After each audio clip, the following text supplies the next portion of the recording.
World cup 2019 عیسوی کے final match میں بال انوکھے انداز سے اسٹیڈیم میں لائی گئی، جس کے لیے برٹش آرمی نے اپنی خدمات پیش کی۔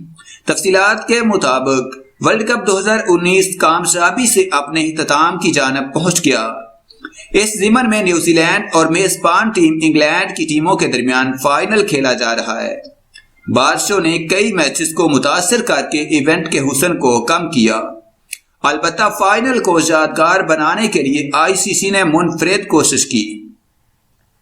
ورلڈ کپ 2019 عیسوی کے فائنل کو انٹرنیشنل کرکٹ کونسل آئی سی سی نے منفرد انداز میں شروع کرنے کی غرض سے ایک انوکھا انداز اپنایا، جسے شائقین کرکٹ نے بھی بہت پسند کیا۔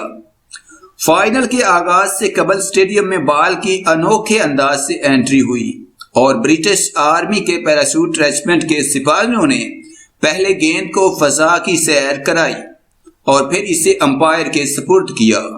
کرکٹ کی تاریخ میں یہ پہلا موقع ہے کہ گیند کو فضاؤں کی سیر کرائی گئی اور پھر مقابلہ شروع ہوا۔ پیراشوٹ اہلکاروں نے اسٹیڈیم میں آنے کے بعد گیند میچ کے چوتھے پاکستانی امپائر علیم ڈار کے سپرد کی اور پھر وہاں سے چلے گئے۔ یہ تمام مرحلہ ٹاس کے بعد ہوا۔